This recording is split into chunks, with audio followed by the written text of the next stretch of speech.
Entonces, hola a todos, muy buenas tardes, buenos días, donde se encuentran. Mi nombre es Marcia Condoy, soy directora de Derecho Animal en Perú. Y el día de hoy, en el seminario de febrero de 2025, tenemos el placer de tener a Daniel Romero Campoy. Daniel es doctorando en estudios avanzados en derechos humanos en la Universidad Carlos III de Madrid. Es también profesor asociado en grados de los cursos en las asignaturas de Law Methodology and Culture y también en la asignatura de Human Rights. También desde el 2023 es profesor de la asignatura de Derechos Humanos y Ética Animal en el Máster de Derechos Fundamentales, también de la Universidad Carlos III de Madrid. Y finalmente también es coordinador del taller de Ética y Derecho Animal desde el 2020 en la misma universidad. Entonces, Daniel va a estar presentando hoy día su exposición sobre el enfoque plural de la conciencia, una visión ético-jurídica en torno a los animales no humanos. Señalar que esta exposición está basada en un artículo escrito por Daniel con el mismo título, el cual este artículo va a ser publicado próximamente, así que estén atentos y cuando esté publicado, por supuesto, voy a poner el link de la publicación en la página de Derecho Animal donde ustedes han registrado. Entonces, Daniel, es un placer tenerte aquí y el espacio es tuyo. Pues muchísimas gracias, el placer es mío, Marcia. Siempre estar en este seminario es un placer y acompañado de ti, que siempre lo decimos, pero que nos conocimos al comienzo de este camino de ética animal y siempre es especial compartir estos espacios contigo. Voy a intentar compartir mi presentación. Confirmarme si se ve bien. Sí. Vale, voy a tener que cerrar el chat porque si no, no veo. Pues nada, la verdad es que estoy muy ilusionado y con muchas ganas. Es la segunda vez que presento mi enfoque en una ponencia. Esta vez incluso voy a poder contar más si llegara al caso, porque, bueno, como ha comentado Marcia, ya está en última fase no sé, de aceptación del artículo, entonces ya puedo contar más cosas. No está en revisión. Y bueno, aún así, como mucho, yo al menos tengo una hora y media, no tengo más. Entonces voy a intentar resumir todos los puntos claves de mi enfoque, pero obviamente a lo mejor el tema es complejo. Entonces, si tenéis alguna duda, si es central, incluso me lo podéis escribir por chat y Marcia me lo hace llegar o por micro, como veáis. Si no es crucial, lo dejamos para el final, para la exposición, para después de la exposición, y voy a intentar ir muy rápido, ir un poquito de pasada, porque tendría que explicar muy bien el estado de la cuestión para que se entienda muy bien el enfoque, pero bueno, como no es el caso, pues bueno, vamos a dar un par de trazadas y a ver qué os parece la propuesta que tengo. Son bienvenidas todas las críticas, objeciones, reflexiones, sugerencias que tengáis. Para mí la ética está muy lejos, o es lo contrario a los dogmas y a la posesión de la verdad. Tiene que ver más con las buenas razones y las buenas razones las construimos entre todas. Así que lo que voy a poner hoy aquí es una propuesta que creo que es sólida, pero no deja de ser una propuesta. Así que la tabla de contenidos que vamos a ver hoy, vamos a empezar primero, claro, al final las propuestas a mí que me gusta hacer no son simplemente ensayísticas, que bueno, es un género que me gusta mucho, pero quizás más para artículos de periódicos o para propios ensayos, ¿no? Académicos.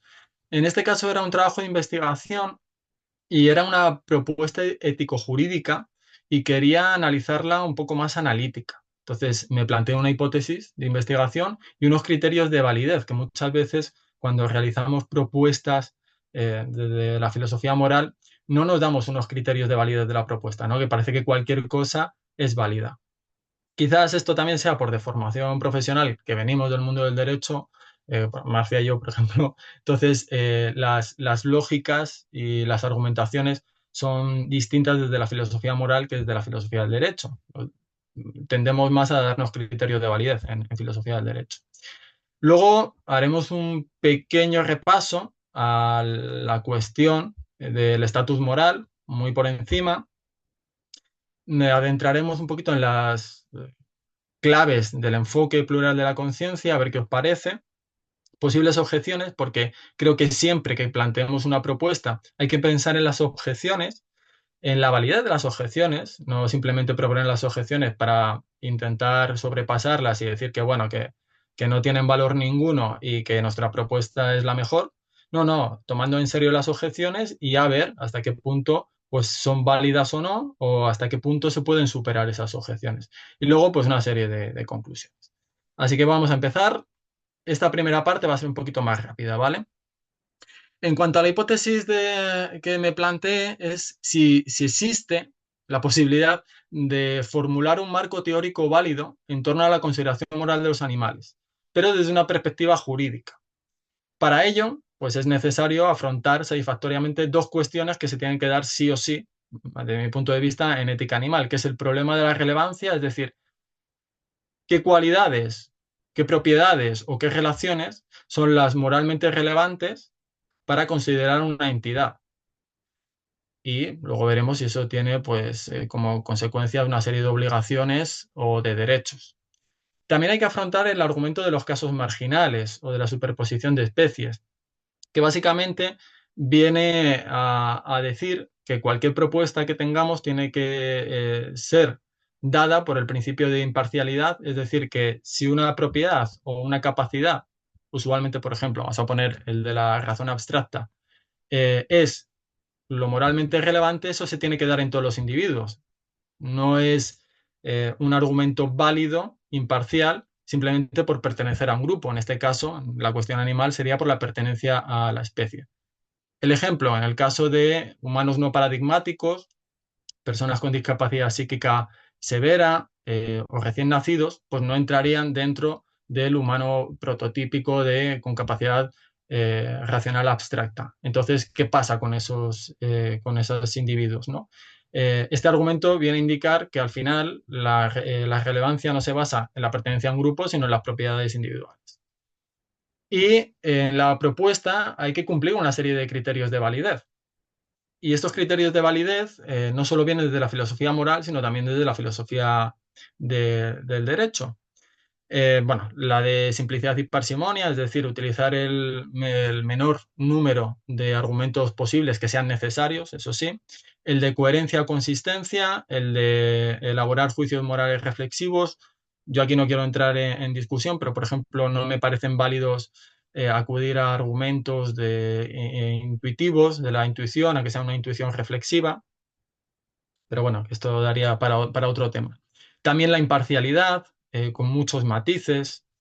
Y aquí se incorpora desde la visión de la filosofía del derecho el de aplicabilidad, que también lo tiene la filosofía moral, pero desde el principio de generalidad de sujetos y acciones. Es decir, en el derecho necesitamos herramientas operativas que no se dan en filosofía moral, que necesitamos generalizar sobre sujetos y generalizar sobre acciones para poder pues elaborar mandatos normativos. Entonces, como necesitamos eso, como nuestra forma de operar en el mundo es jurídicamente o normativamente, por no occidentalizarlo mucho, pero necesitamos este tipo de lógicas, pues necesitamos también estos criterios de validez. Entonces, si queremos que una propuesta ética tenga una validez o una aplicabilidad en la sociedad, necesitamos que tenga también este criterio de acuerdo con el principio de generalidad, que en muchas propuestas desde la filosofía moral no se dan. Entonces, bajo esta hipótesis, estos criterios de validez, yo tenía problemas, ¿no? Al estudiar el estado de la cuestión, de que ninguna de ellas me satisfacía. Entonces, lo primero que habría que aclarar, porque yo utilizo el concepto de estatus moral, ¿qué entendemos por estatus moral? Porque en la literatura castellana, española, no se da tanto problema con otros conceptos, pero sí más en la anglosajona, que aparte es un tema mucho más estudiado en la literatura anglosajona. Aquí, como mucho, pues podemos diferenciar entre consideración moral y estatus moral, y muchas veces los autores y las autoras tampoco hacen mucha diferenciación. Pero sí en la literatura anglosajona. En el cuarto punto encontraréis que hay una confusión de términos, por ejemplo, con moral standing, a veces como sinónimo de estatus moral, otras veces como un concepto más general, otras veces más concreto. Otras autoras pues prefieren hablar de moral significance en relación con cualidades o con capacidades. Otras pues mezclan como Palmer moral relevance con moral standing and moral status y bueno, obviamente moral considerability. Si tuviéramos que hacer un resumen de toda esta literatura, diríamos que el estatus moral, uno de los aspectos claves es que aporta o da claridad a la relevancia moral de una entidad en sí misma, aunque esto sea compatible también con la importancia que tiene esta entidad en relación con los humanos o en relación con otras entidades. Pero digamos que si hay una base es que tenga cierta importancia moral por sí misma y que esta importancia moral conlleva una serie de obligaciones para los agentes éticos. Bueno, yo llamo agentes éticos a lo que entendéis como agentes morales. Creo que es un concepto más riguroso, porque hay animales no humanos que encajan dentro del concepto de agente moral. Entonces, va por ahí, ¿eh? No, pero no tiene mayor importancia. Además, en comparación al de consideración moral, el estatus moral tiene un valor comparativo y es susceptible de gradación, cosa que, como vais a ver, para mi enfoque es de gran relevancia. Y bueno, tiene diferentes fundamentaciones, es decir, el concepto de estatus moral tiene diferentes nociones, porque la noción tiene que ver con el fundamento, pero no con el concepto. Bueno, esto es de clase de concepto y fundamento, pero eh, según el fundamento que escojamos para el estatus moral, nos va a modificar o nos va a cambiar cuál es la definición o la noción de estatus moral, ¿vale? O sea, vamos a encontrar como muchas definiciones sobre ello, pues eso es porque son diferentes fundamentaciones. A veces es la racionalidad, otras veces la autoconciencia, la pertenencia a una especie, la dignidad, las relaciones con otros humanos o ecosistemas, estar vivos, sintiencia. Y aquí tenéis que uno de los enfoques mayoritarios es el de los intereses. Y bueno, aquí hay como diferentes, ¿no? Propuestas. Pero sin liar mucho el tema, como veis, algunas definiciones tienen estos aspectos generales, pero los definen de forma diferente. Por ejemplo, una de las más conocidas es la última que veis abajo, que es la de David de Gracia, que dice, se dice que algo X tiene estatus moral cuando los agentes morales tienen obligaciones en relación con su trato a esta entidad, siempre que esta entidad tenga intereses, ¿no? O sea, aquí vemos que solo se basa en los intereses, pero no en otro tipo de fundamentaciones. Bueno, y que estos intereses son la base de estas obligaciones relevantes. Esto no nos interesa porque va a depender del autor y la autora. Yo también tengo mi definición de estatus moral, pero va un poquito en concordancia, ¿no? con estas definiciones. Lo importante desde una visión ético-jurídica del estatus moral son las funciones, o sea, no solo el por qué, que es la fundamentación, sino el para qué, que son las funciones. Esto, quienes vengáis de tradición de derechos humanos, veréis que es muy importante el para qué de los derechos humanos, no solo el por qué. Pues bueno, citando a De Gracia, pues el estatus moral es una abreviatura conveniente para afirmaciones generales sobre obligaciones morales hacia seres de diferentes tipos y los fundamentos de esas obligaciones, que al menos en cierto grado implica tener una importancia moral directa o independiente. Por ejemplo, Warren habla de dos funciones también importantes que están relacionadas, y es que la primera es que especifica un estándar mínimo muy importante también desde el punto de vista ético-jurídico, y que establece ideales morales, es decir, un marco conceptual donde poder debatir sobre las obligaciones mínimas y sobre lo que se entienden o no como obligaciones supererogatorias, que esto en castellano quiere decir que son obligaciones que están por encima de la exigencia que se puede demandar a cualquier persona. Es decir, son obligaciones que sería exigir demasiado de esa persona y que por tanto no podríamos demandarlas de la sociedad en general porque son demasiado exigentes, son supererogatorias. Bueno, lo importante es que el estatus moral tiene unas funciones muy importantes, quizás no tanto para la filosofía moral, pero sí para un enfoque ético-jurídico, que es en realidad a mí lo que me interesa y también por de dónde vengo, ¿no? La tradición académica de donde vengo. Pero existe una serie de objeciones. Aquí también podríamos estar hablando un largo tiempo sobre ello, la adecuación de estas objeciones, la validez, pero bueno, si os interesa, os recomiendo el artículo de Oscar Horta que tenéis ahí citado, Lo que viene a decir Horta es que es un concepto confuso, inútil y que distorsiona la valoración moral de los intereses. Sobre todo porque él se alinea más con un enfoque de igualdad de los intereses, digamos. Entonces, dice él, cuando el estatus moral se identifica con el interés por vivir o la capacidad de bienestar, se convierte en un criterio arbitrario e irrelevante. Y cuando se utiliza como sinónimo de consideración moral, de manera compatible con el principio de igual consideración, se vuelve trivial y confuso. Claro, desde su enfoque ético, o de su enfoque moral, mejor dicho, tiene mucho sentido este tipo de objeciones. Claro, lo único que si nos distanciamos del individualismo moral, veremos que estas objeciones pierden valor, ¿no? Ya lo veremos luego, pero que tengáis en cuenta esta, esta nota, ¿no? Para poder superar este tipo de objeciones. Y luego hay una objeción que yo me he hecho a mí mismo porque vengo de teorías críticas de derechos humanos y al final el enfoque de teoría crítica lo tienes para cualquier tipo de elaboración o de interpretación. A mí lo que me echaba un poco para atrás de la utilización del concepto de estatus moral es que tiene una fuerte connotación histórica y emotiva de la idea de jerarquía social y de una lógica de dominación, que justamente es de lo que queremos luchar contra ello, ¿no?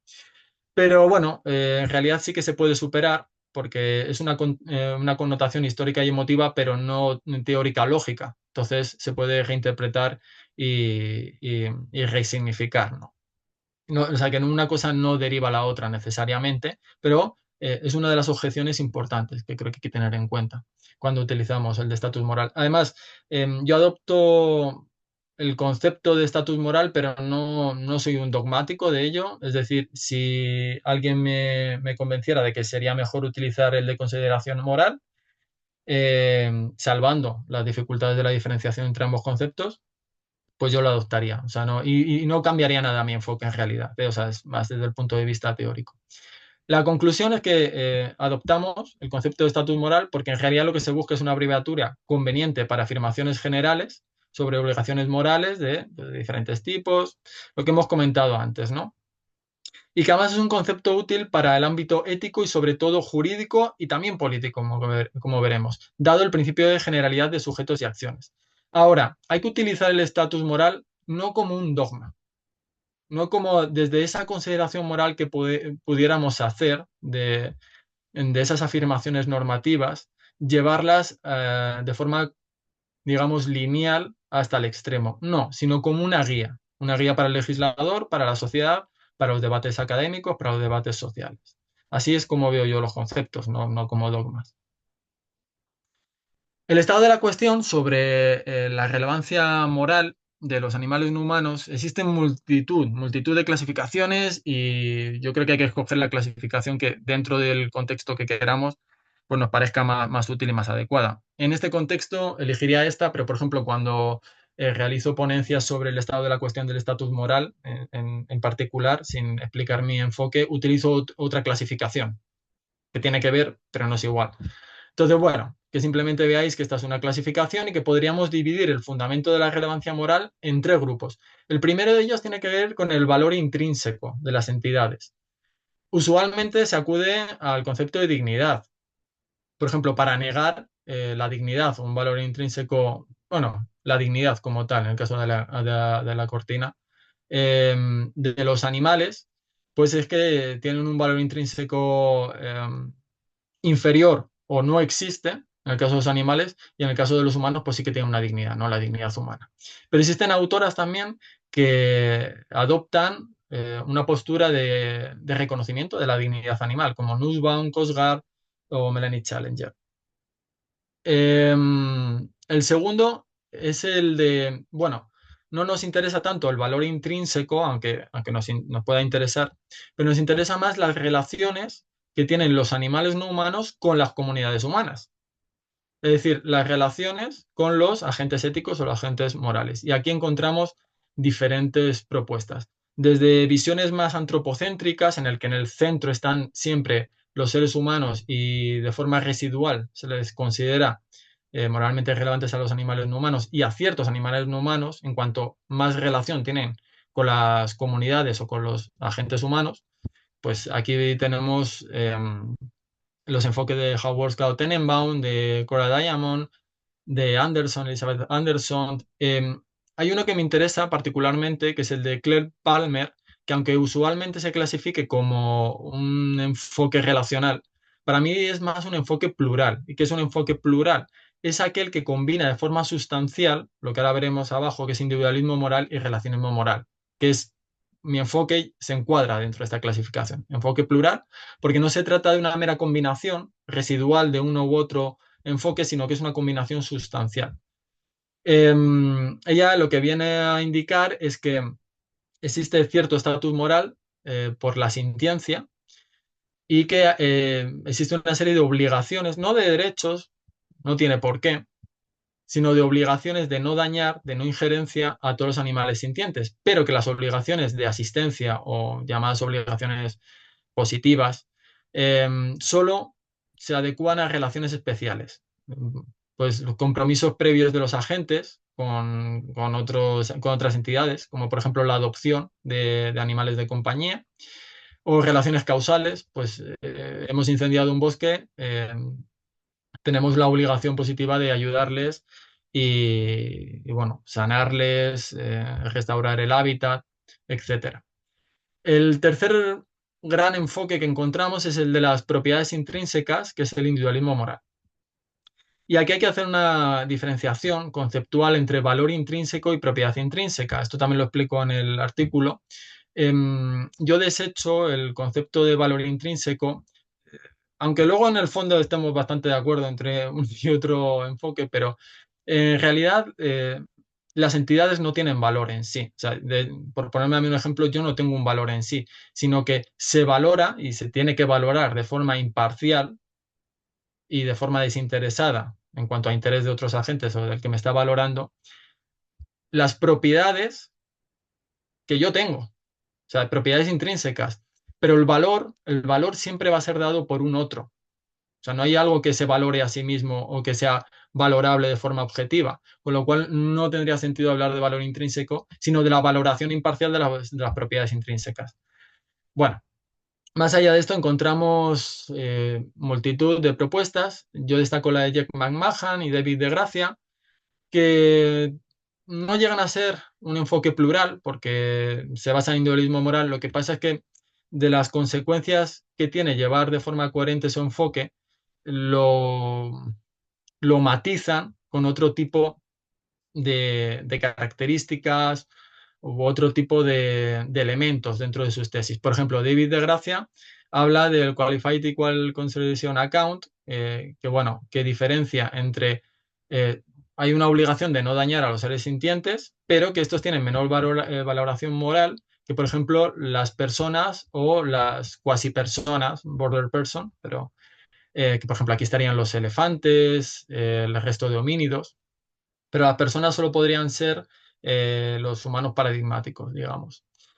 Claro, si llevamos esta lógica a su extremo, desde el punto de vista, desde la imparcialidad, nos encontramos que podría tener consecuencias descarnadas, ¿no? De esos humanos no paradigmáticos que no tengan la misma protección que los humanos no paradigmáticos. Bueno, él acude a, por ejemplo, argumentos de cohesión y estabilidad social, que por cierto también los decía Carruser, pero para rechazar la consideración moral de los animales.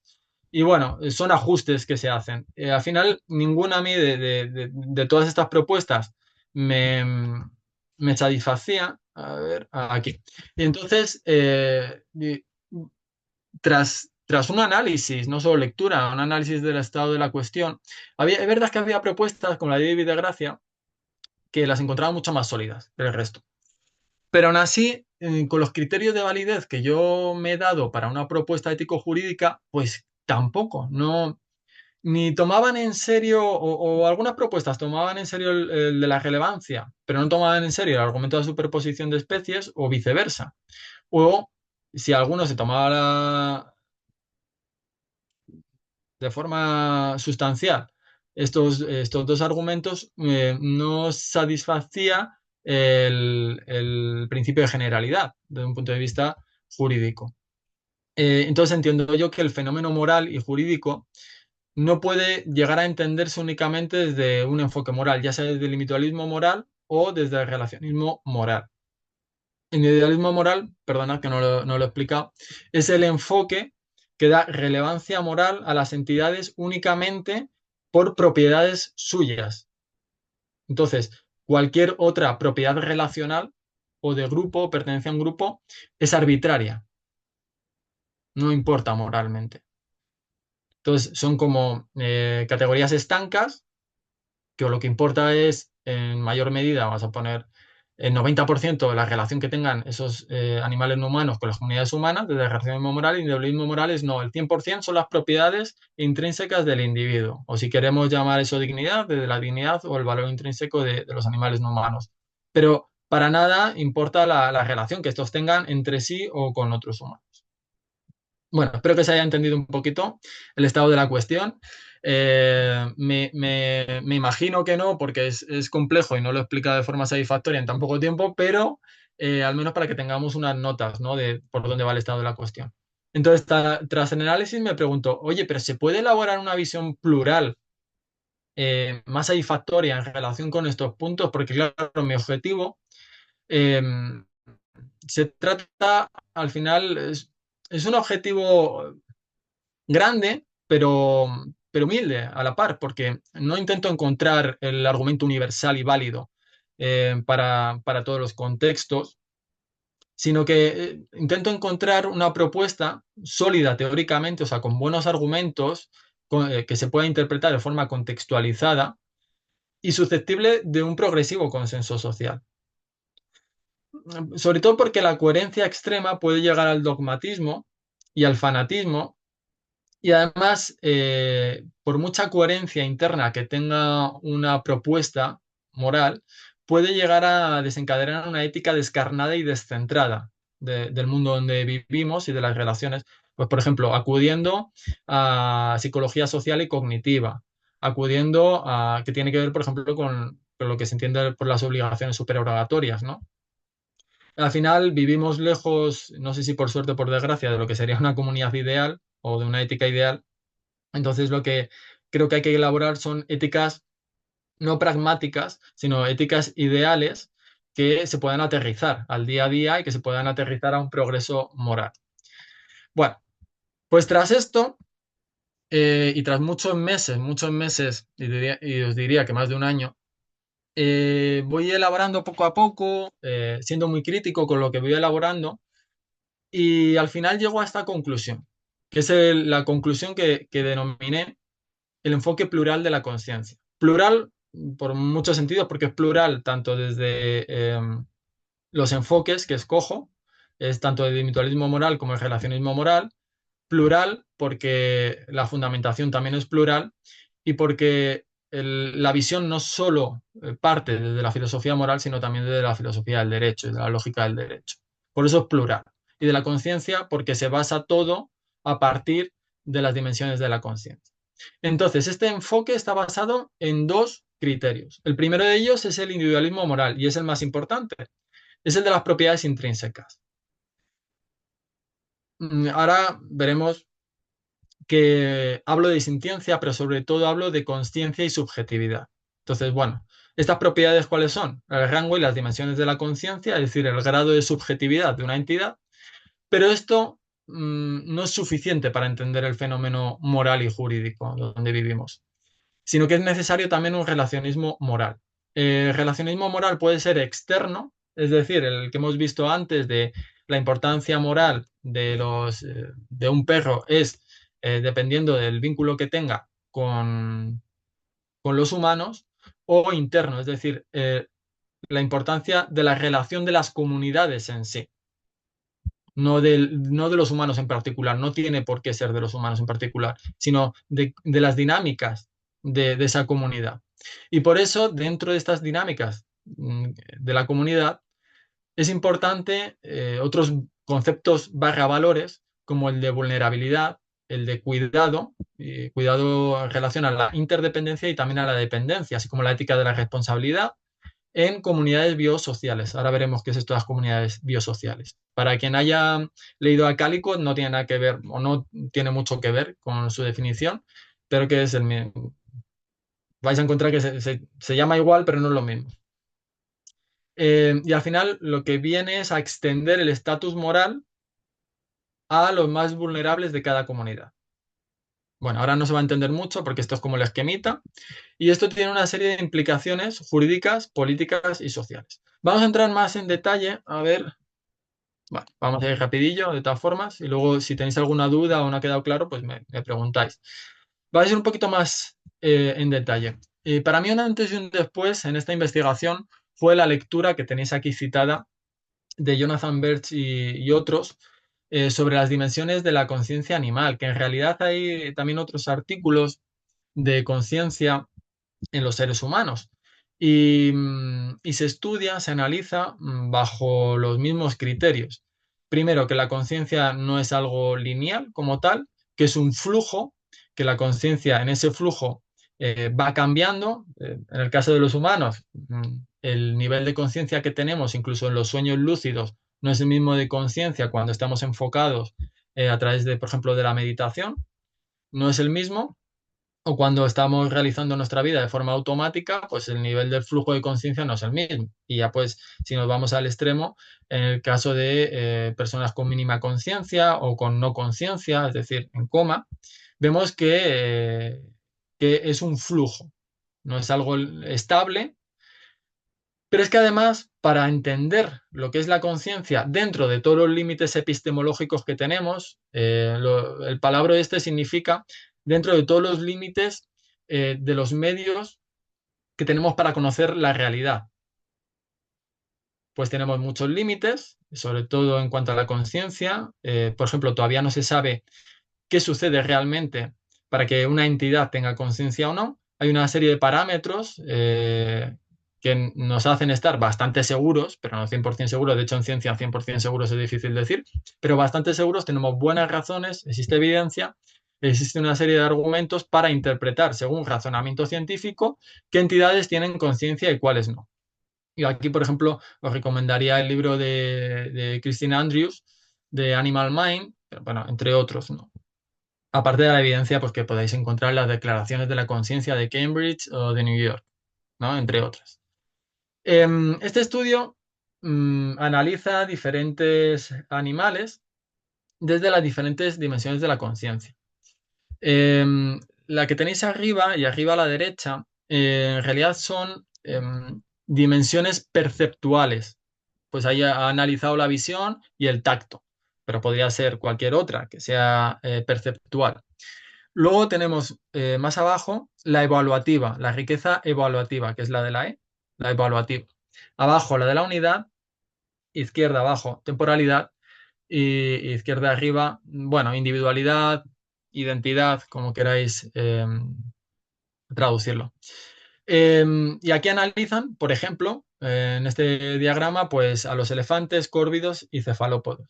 Vemos que, por ejemplo, en el caso de los elefantes existe un alto rango de consciencia en identidad, en temporalidad, en unidad, en evaluación, pero no tanto perceptualmente, ¿no? En visión o tacto. Y en cambio, por ejemplo, en los córvidos vemos mucha visión, pero no tanto en unidad, y en los cefalópodos pues vemos que el tacto lo tienen muy desarrollado, pero por ejemplo apenas tienen un rango amplio de identidad, ¿no? Bueno, desde el enfoque ético-jurídico me baso en este enfoque de Birch y otros, pero a mí en realidad, como lo que me interesa es la subjetividad,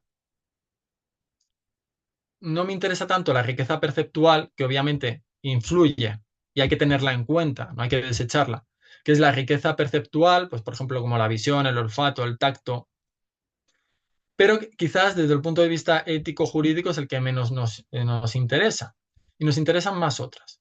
Os voy a adelantar que la premisa es, bueno, si desde el paradigma de la sintiencia lo que nos importa son o es tener la capacidad de tener experiencias subjetivas con valencia, bueno, positiva o negativa, me gusta más hablar de valencia eh, agradable o desagradable, porque lo de positivo o negativo es, tiene eh,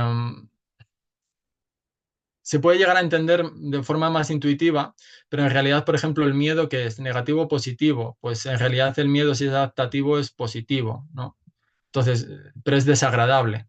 A mí me gusta hablar más de valencia agradable o desagradable. Pero bueno, si queréis, hablamos de positiva y negativo, que es como la inmensa parte de la literatura se habla de positivo y negativo. Entonces, para no confundir, si queréis, podemos ir por ahí.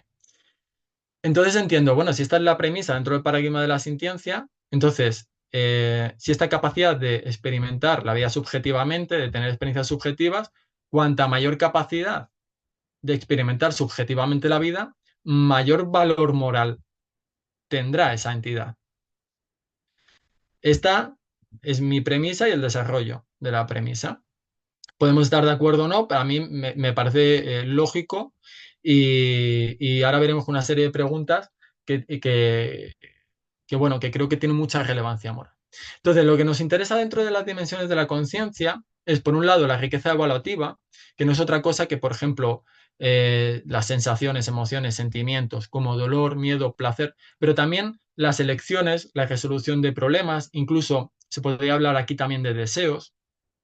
Nos interesa la unidad porque no se trata solo de sensaciones o de sentimientos que forman parte de forma encajonada en una entidad, pero que no tienen que ver con un individuo en sí, sino que tiene que ver con ese individuo, que cada vez que hay una sensación, que hay un sentimiento que se experimenta, pues forma parte de una unidad. Y esta unidad tiene que ver mucho con otra dimensión que es la temporalidad, que es la subjetividad a través del tiempo y tiene que ver mucho con la memoria episódica, con los planes, con los deseos. Por ejemplo, en el caso de muchos animales no humanos, mamíferos, vamos a poner, y muchas aves, esta memoria episódica está muy relacionada con estímulos del momento, pero eso no quiere decir que vivan solo en el presente, sino que necesitan de ciertos estímulos para recordar memorias pasadas o incluso para proyectar hacia futuro, aunque ese futuro pues, no esté tan desarrollado como en el caso de los homínidos, ¿no? Si ponemos el caso de ejemplo de los perros y los gatos, pero tienen temporalidad y tienen unidad. Y lo último es la individualidad, que obviamente también está muy relacionada con estos apartados anteriores. Y aquí se puede hablar de autoconciencia, de una conciencia de sí mismo corporal o narrativa. Eh, Se entiende que muchos animales no humanos pues tienen autoconciencia corporal, que tiene una autoconciencia de identidad, pero no narrativa. La narrativa es únicamente de los seres humanos. Bueno, pues tenemos estas dimensiones de la conciencia, que lo que se va a valorar es la capacidad de este rango de conciencia. No se va a valorar que una entidad tenga mayor bienestar o menor bienestar. En otras palabras, lo que se va a valorar es la habilitación, la capacidad de tener este rango de subjetividad, que sea mayor o menor. Nos da igual, desde este enfoque, nos da igual que luego en la práctica tenga mayor o menor bienestar, sino que la premisa es, ¿tiene la capacidad? ¿Qué capacidad tiene? Eso es lo que nos interesa. Luego, de otros enfoques de justicia, veremos que pues hay que solucionar el problema del mayor o menor bienestar, ¿no? Que tengas esas entidades, pero es una cuestión diferente. Bueno, como os he comentado antes, la subjetividad en realidad tiene que ver bastante con la identidad, es decir, con la individualidad, la temporalidad, la unidad, la riqueza evaluativa y el razonamiento que he hecho de esa premisa, ¿no? De si la sentencia es el criterio va a ser relevante para la capacidad de experimentar la vida subjetivamente, entonces llego a entender que cuanto mayor sea el rango o riqueza, si se quiere, en las dimensiones de la subjetividad, mayor estatus moral tendrá el individuo. Esto no quiere decir que una entidad o un animal que tenga mayor estatus moral que otra, eh, necesariamente sus intereses, por triviales que sean, siempre permanecerán o tendrán prioridad sobre los otros. No, todo tiene muchos más matices. Esto es un marco, nos sirve como marco.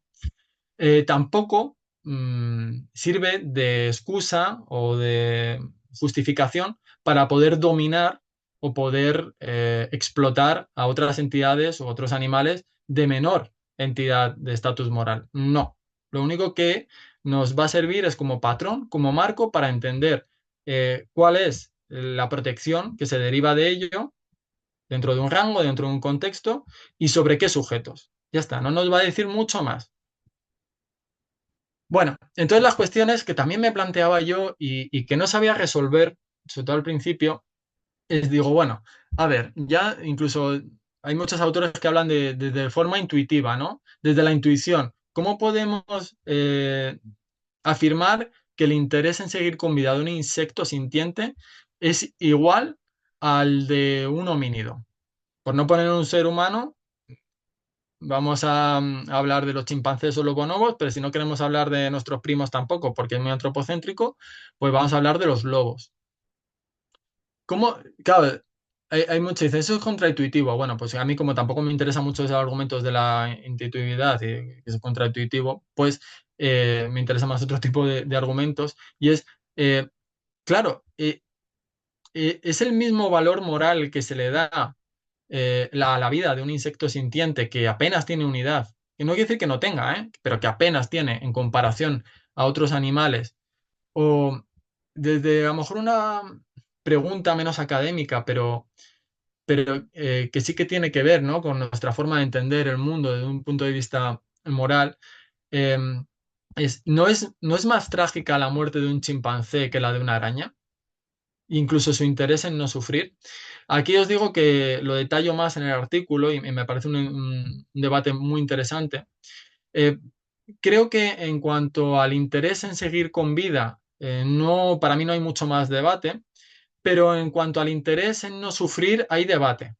Hay debate y creo que debe ser contextualizado, creo que depende de muchos factores. Pero como desde un punto de vista ético-jurídico necesitamos, por el principio de generalidad, generalidades en cuanto a los sujetos y las acciones, entiendo en el artículo y argumento bueno, que sí que es válido apostar por un enfoque que generalmente entienda que pues hay unos animales que sí que tienen un mayor interés en no sufrir. Eso no quiere decir que porque tenga un mayor interés en no sufrir, podamos hacer sufrir al resto de entidades.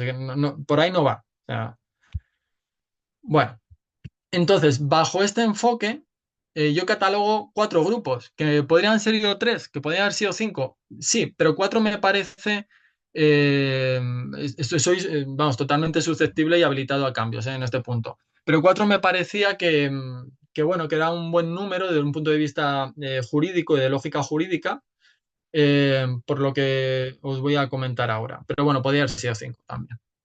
El grupo 4 son animales meramente sintientes, con cierto grado de conciencia perceptual, evaluativa, pero con un nulo o muy bajo nivel de otras dimensiones, por ejemplo, el de identidad o el de unidad. Por ejemplo, aquí vamos a encontrar la inmensa mayoría de insectos y de crustáceos. El grupo 3, animales sintientes con un grado evaluativo mayor, pero con escaso rango en otras dimensiones.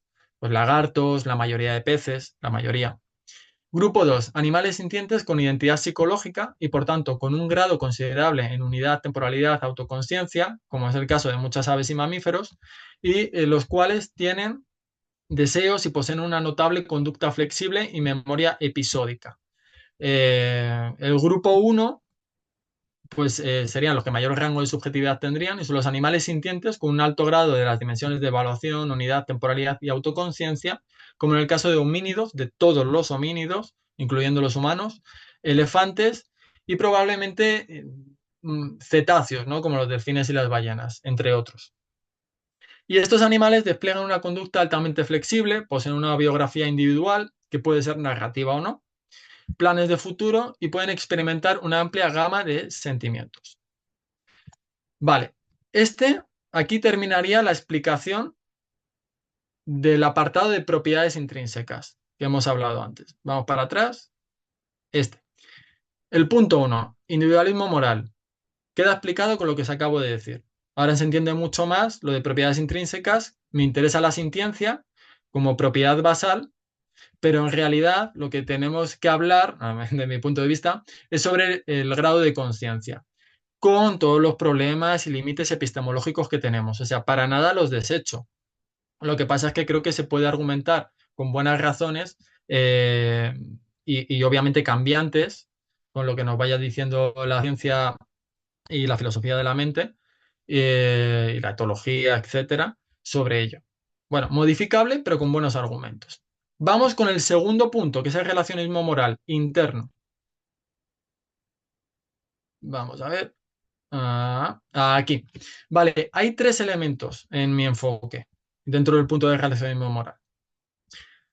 El individualismo moral por sí solo no explica satisfactoriamente ni el fenómeno moral ni el jurídico, pero es muy importante, de hecho para mí es el criterio principal. Pero solo con ello, solo con las dimensiones de la conciencia no es satisfactorio. Necesitamos otros elementos. Elementos que, por cierto, en derechos humanos se dan mucho y se aplican mucho. Voy a encender la luz, dentro de poco ya se va a ir. Bueno, el primero de ellos es la vulnerabilidad. En realidad son conceptos valores. Y creo que en el artículo explico ampliamente por qué no podemos hablar de comunidad humana o de familia humana. No tiene ningún sentido, pero sí que tiene sentido hablar de comunidades humanas.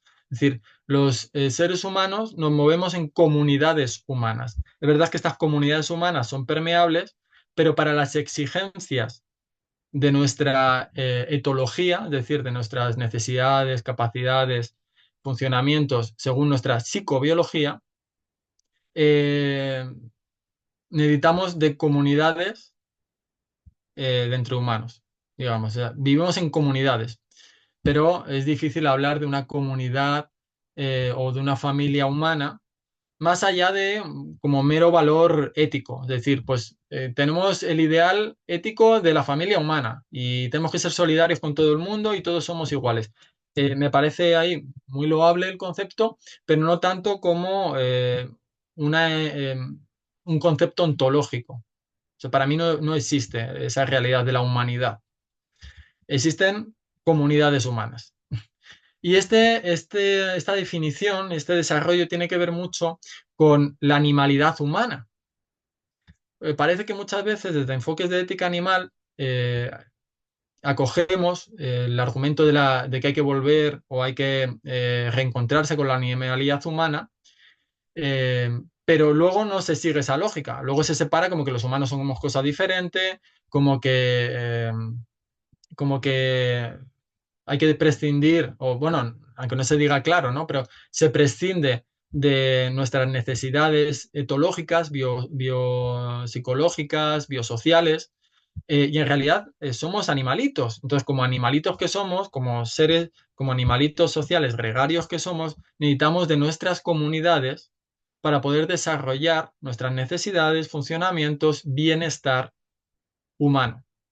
Entonces, en este marco, la vulnerabilidad es muy interesante porque más allá de la vulnerabilidad o de la vulnerabilización que existen sobre muchas entidades y seres humanos, todos ontológicamente somos vulnerables. Aquí nos interesa que la vulnerabilidad, no de un punto de vista amplio, sino un poquito más estricto, es decir, si lo que nos interesa desde el punto de vista moral es la sintiencia, por lo que nos interesa es la vulnerabilidad en relación con la sintiencia, no cualquier otro tipo de vulnerabilidad, es decir, de la posibilidad de ser dañado, ¿no? La posibilidad de ser dañado siempre que se tenga experiencias subjetivas. Y dentro de este contexto, todos los seres vivos, pero especialmente los sintientes, son interdependientes y vulnerables. Además, en este marco de vulnerabilidad y de la necesidad de esas comunidades entre los individuos, entre las entidades, hay que tener en cuenta el cuidado en esa interdependencia por la vulnerabilidad, pero también de dependencia, que digamos que es un grado más allá de la interdependencia, es cuando el propio individuo ya es un individuo adulto que tendría que tener una serie de funcionamientos autónomos, aunque interdependientes, para poder desarrollar, ¿no? Sus capacidades, funcionamientos y bienestar. En alguna etapa todos los individuos en alguna etapa de su vida son dependientes y durante toda su vida son interdependientes. Entonces, bajo estos conceptos valores, la responsabilidad del cuidado es necesario sobre todo, en aquellos miembros de la comunidad que sean más dependientes del resto de la comunidad. y sobre todo pues en el caso de la nuestra, que es una comunidad gregaria y social. Em, lo que, bueno, normalmente en literatura se llama la vulnerabilidad crítica, pues por ejemplo, en el caso de las crías, de los individuos con discapacidad, ya sea física o mental, o con los enfermos. Con estas personas creo que por tema de justicia y por cómo somos los animales gregarios y sociales, tenemos que tener un mayor cuidado de estos individuos que tienen mayor dependencia sobre esa comunidad, aunque todos seamos interdependientes, y que también hay que tenerlo cuidado. Entonces, eh, yo acudo al concepto de comunidad biosocial porque creo que, bueno, de biosocial creo que se adecua bien a lo que quiero transmitir, a pesar de que Calico ya habló de ello, de comunidad biosocial, pero en un punto diferente, con un enfoque totalmente diferente. El suyo es un enfoque ecológico eh, y que no tiene nada que ver con el mío. Para mí, comunidad biosocial es aquella donde los individuos pueden disfrutar de su bienestar ajustado a sus necesidades, capacidades, funcionamientos e intereses psicobiológicos. Es decir, no es cualquier tipo de comunidad, no es una comunidad social, sino es aquella donde los individuos y solo en esas comunidades pueden desarrollar un bienestar. Pueden desarrollar, no que lo tengan, sino que pueden, que se les capacita, se les habilita para ese bienestar. Porque estando en otra comunidad no podrían desarrollar. Entonces eso para mí tiene un valor moral. Solo en este tipo de comunidades los individuos pueden florecer en libertad y con autonomía, con todas las comillas o todas las pinzas que podamos interpretar el concepto de libertad y de autonomía. Pero eh, para mí es importante no tanto la libertad, que es un término más con más aristas y más objetable, pero el de la autonomía creo que sí que se entiende mejor, ¿no? Es en cuanto que puedan desarrollar las capacidades que tienen en ese momento, aunque sea interdependiente, pero de forma autónoma, que eso no quiere decir que sea de forma independiente. Siempre estamos interdependientes o dependientes de los demás y de nuestra comunidad, porque somos animalitos pues sociales y gregarios. Ahora bien, puedan florecer con su autonomía o con esa posibilidad, esa habilitación de su autonomía, pero sin perjuicio de las normas y limitaciones morales o sociales de cada grupo. Y no solo hablo de seres humanos, por ejemplo, las reglas prosociales o morales que existen en las manadas de lobos, en las comunidades de chimpancés o de bonobos, pues existen sus normas. Claro, este florecimiento va a venir delimitado. O sea, no hay que ir a un mundo ideal donde cada individuo va a poder ser igual que las comunidades humanas. No, va a venir delimitado. En el caso de las comunidades humanas, son particularmente especiales por los sistemas políticos que nos hemos dado y de deliberación, pero bueno, la base es la misma en realidad. Entonces, usualmente estas comunidades vienen marcadas por la pertenencia a una especie en concreto. ¿Esto quiere decir que es un argumento que lo que nos importa es la pertenencia a la especie? No, no estoy diciendo eso. Pero tras un análisis, de hecho, yo siempre he luchado contra ese argumento. Me parece un argumento arbitrario. Lo que no hay que caer es que si una argumentación con buenos argumentos, con buena base sólida, nos lleva a interpretar que es que un individuo solo se puede desarrollar su bienestar y su autonomía dentro, usualmente, no siempre, usualmente dentro de su especie, entonces, en ese caso, solo en ese caso y bajo esa argumentación, la especie tiene una relevancia moral. No es que todo gire en torno a esa pertenencia a la especie, pero sí que tiene importancia la especie. Por eso he hablado antes de relacionismo moral interno, porque lo que da una interpretación conjunta de estos elementos es que hay que extender el estatus moral a todos los miembros de esas comunidades biosociales. Por ejemplo, ¿qué pasaría si solo nos acogiéramos al individualismo moral con las crías poner cualquier especie, pero bueno, vamos a poner las crías de lobo. Es que me gustan mucho los lobos.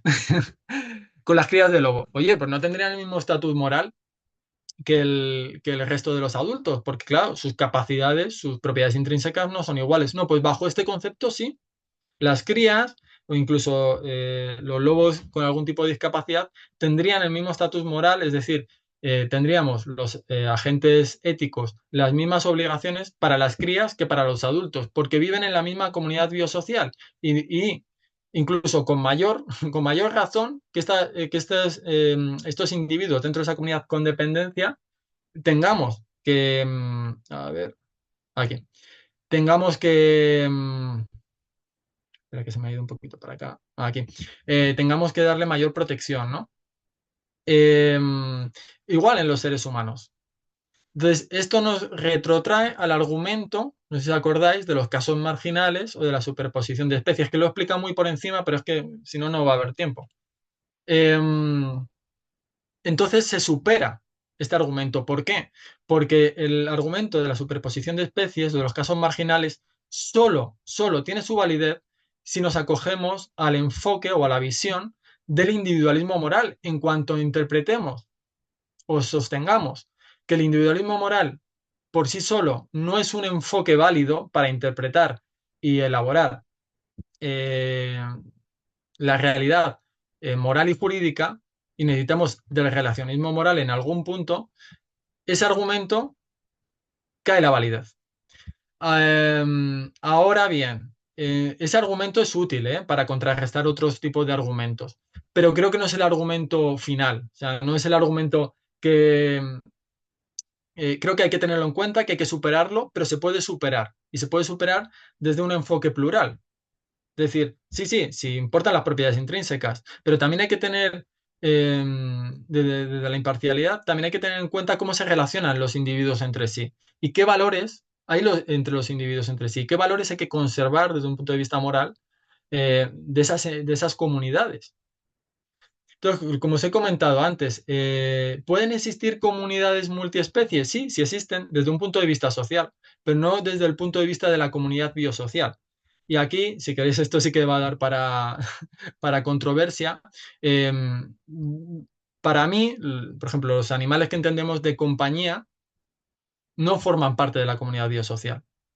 Es más, también porque vengo de teoría crítica, entonces todo lo que venga de una lógica de dominación, de eugenesia, de dependencia absoluta y creada hacia nosotros, me hace rechazar que esa sea una vía ética. Lo que no quiere decir es, por ejemplo, que por esa misma razón, a día de hoy, eh, tengan una protección especial y tengamos nosotros obligaciones especiales para con ellos. Pero eso no habilita a que nuestra relación con los animales domésticos, o bueno, denominados domésticos, sea ética. No me parece una relación ética, es decir, tengo una postura abolicionista, no en el sentido de Francione, pero a alguno le habrá sonado, pero no es exactamente la de Francione, mi postura está bastante lejos. Pero bueno, mientras que estén con nosotros, y hasta que, digamos que para mí, llegado el abolicionismo de las relaciones entre animales de compañía y comunidades humanas, sería el último estadio de esta teoría de justicia, ¿no? Animalista. O sea, no me interesa ahora mucho desde el punto de vista práctico. De hecho, Marcia sabe que yo he adoptado a muchas perritas. Yo convivo y adoro a Brisa, que es una galga que adoptamos. Y creo que, de hecho, tenemos la obligación moral de adoptarles y de darles el mayor bienestar posible que tengamos ahora. Entonces, para mí no existe una comunidad biosocial entre distintas especies, al menos con los humanos. Los humanos solo se pueden desarrollar en comunidades humanas. No existe más.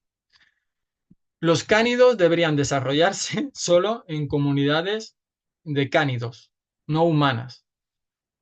Lo que pasa es que a través de procesos de eugenesia les hemos hecho tan dependientes, tan sumisos, que, y esto va a ser interesante porque Marcia trata también el tema de la agencia animal, hasta qué punto se puede entender o no agencia en el caso de estos individuos. Y esto ya os digo que es de los temas más controvertidos y más interesantes y más enriquecedores para poder debatir. Quizás a lo mejor hoy no sea el día, pero si queréis en otra sesión lo podemos debatir porque me parece súper interesante. Pero bueno, vamos a seguir avanzando. Este sería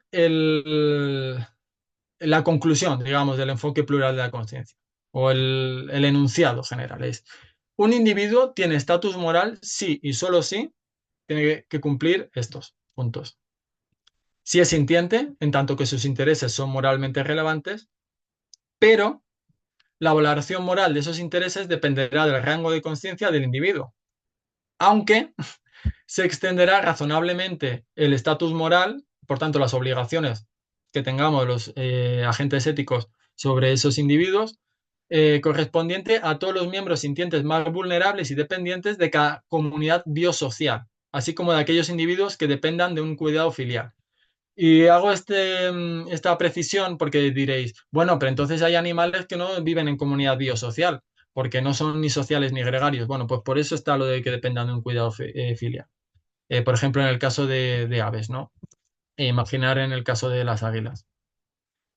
Cuarto, en coherencia, los agentes éticos tienen obligaciones respecto al individuo en relación con estos dos criterios. En esta línea, si el individuo tiene una alta identidad psicológica, subjetividad, unidad, temporalidad y autoconciencia, gozará del reconocimiento de derechos, sean subjetivos o básicos.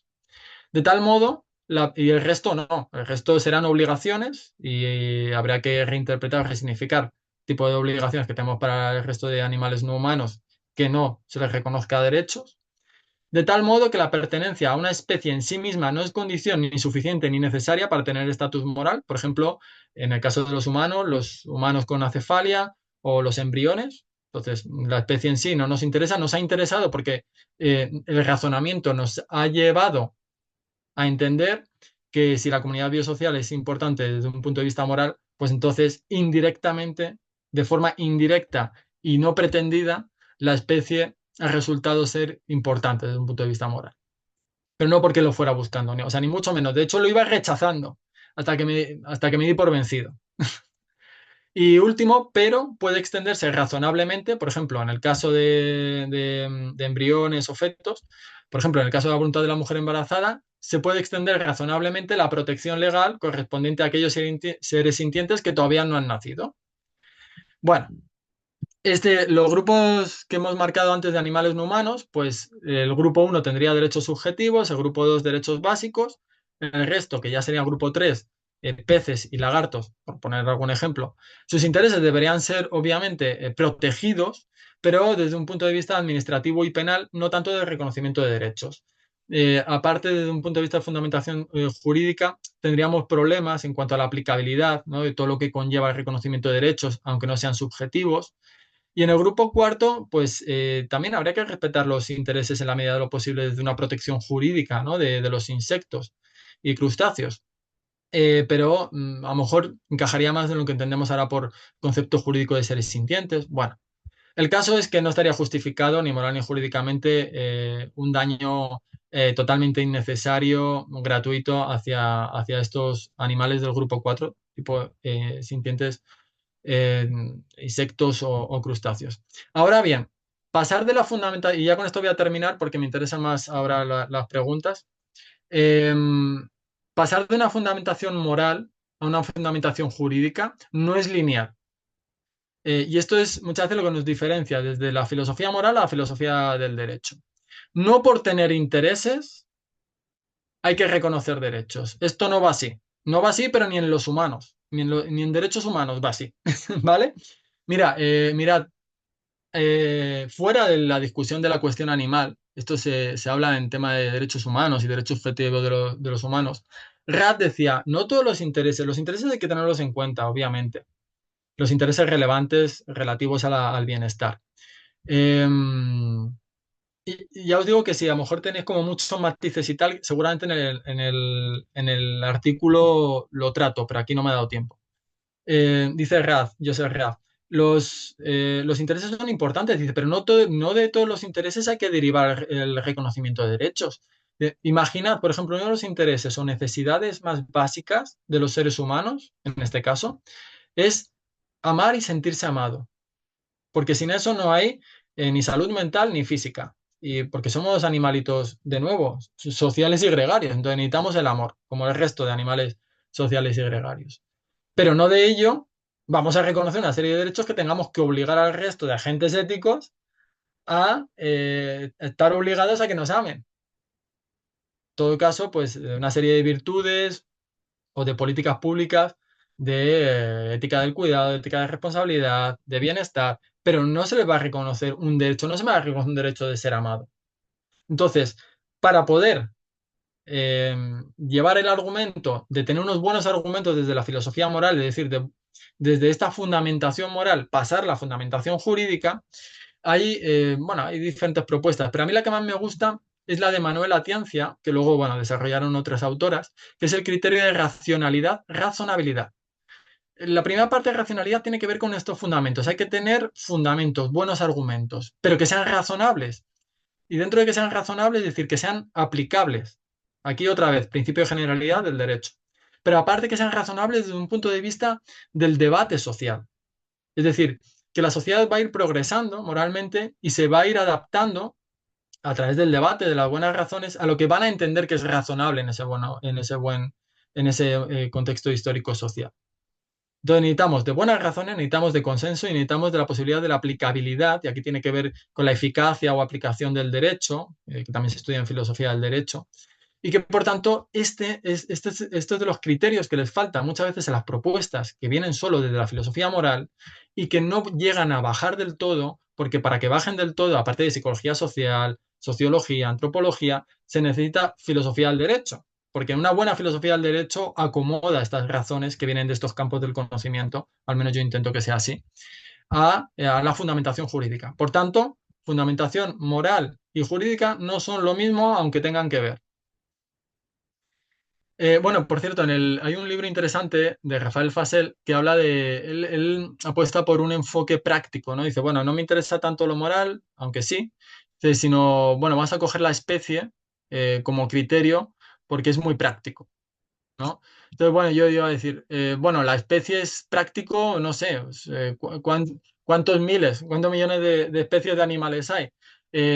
No, seguramente no sea la especie, sea la familia o el género a veces, que son amplios. O sea, en cada familia o género puede haber decenas o miles de especies.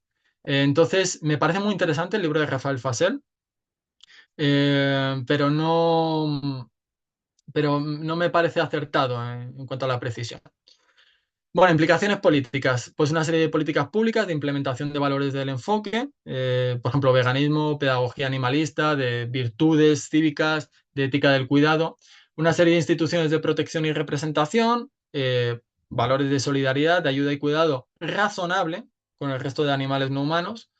Y también, pues, si tuviéramos que hacer una interpretación desde la filosofía política, yo abogo por el republicanismo, porque el republicanismo entiende la libertad como no dominación y al igualitarismo en sentido amplio. No lo puedo interpretar o no puedo acomodar un igualitarismo en sentido estricto porque, bueno, por el propio concepto el propio enfoque que os he dado, ¿no? Que es un enfoque gradual. Pero esto le da empaque, ¿no? A la interpretación del enfoque, es decir, el republicanismo, libertad como no dominación. Me da igual que una entidad, un individuo tenga mayor o menor estatus moral. La libertad es como no dominación. Entonces, bajo ninguna circunstancia se explica o se justifica la dominación y la explotación. Ahora, ¿el daño se puede justificar? Sí, pero tiene que estar justificado y que sea inevitable. Ejemplo claro, pues tengamos que cultivar grandes extensiones para cereales, para legumbres, y sin querer y poniendo todas las medidas necesarias para evitar el daño, que el daño sea lo menor posible, pero bueno, seguramente algún pequeño mamífero o insecto se ha dañado. ¿No es lo ideal? No, pero como vivimos en la realidad, pues a eso me refiero, de intentar minorar ese tipo de daños. Pero bajo ningún concepto existe la excusa de la explotación y la dominación sobre otros animales. Hay una serie de objeciones, pero como ahora a lo mejor me la vais a hacer, pues están aquí. Yo entiendo que hay que superar esas objeciones, se superan fácilmente, eh, otras no tanto. Y que bueno, las conclusiones es que creo que con este enfoque, siendo de posible modificación y tanto desde las ciencias ciencias cognitivas como de la filosofía moral y de la mente, pueda adaptarse pero que sea una buena base en la que poder debatir, y no solo desde la filosofía moral, sino también desde la filosofía del derecho y atendiendo a los criterios de validez que he mostrado antes. Pues nada, muchísimas gracias. Perdonad que me haya extendido tanto, lo he intentado resumir lo máximo posible. Os juro que dentro de mi cabeza hay 10.000 cosas que no os he explicado, pero si no se me iba a 4 horas la exposición. Y bueno, estoy de verdad, deseando conocer vuestros comentarios, objeciones, reflexiones. La filosofía se trata de esto, de debatir, de mezclar ideas, no de ver quién tiene la verdad o no. O sea, entonces se trata de un proyecto común que es intentar vivir mejor. Cuanto más individuos, más y mejor. Pues muchísimas gracias.